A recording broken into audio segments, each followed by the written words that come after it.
And now, as ballots are still being counted, there are uncertain and mixed results for Democrats. ABC 10's Jeannie Nguyen is looking at the count so far here in California and asking what might happen in the coming days. Jeannie? Well, Alex, some political experts believe it's still too early to say whether or not California is experiencing a red wave. However, data so far shows a shift, especially with voters in minority communities.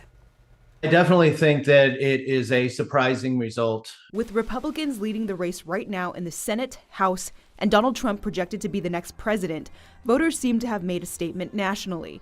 But political analyst Paul Mitchell says it's still too early to say that's the case here in California. Statewide, we're expecting to see a blue shift as we get closer to full complete count.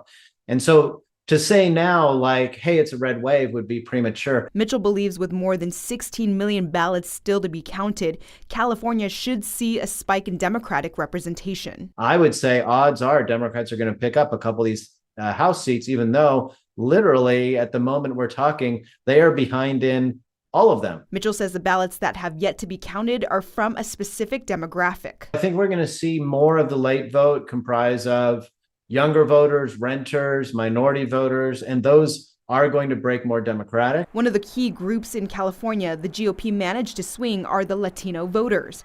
Mitchell believes that has been fundamental to the success of the Trump campaign. Registration rates for Latinos have gotten more Republican. Now, they've gone from 17 or 18% Republican to 21 or 22% Republican. While Mitchell says the majority of minority voters in California are still voting Democratic, he believes the Democrats made key mistakes during this election cycle, starting with President Joe Biden. Democrats were saying, Trump is bad and no, Biden, he can do this.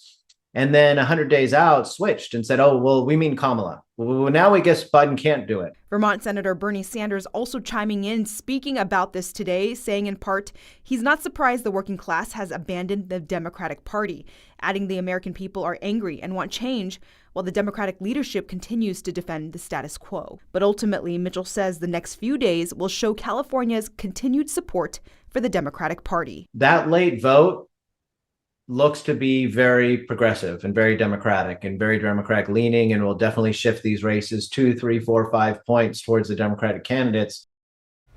Because of Kamala Harris's loss, experts believe this is the time for many potential presidential candidates to start planning for the 2028 election.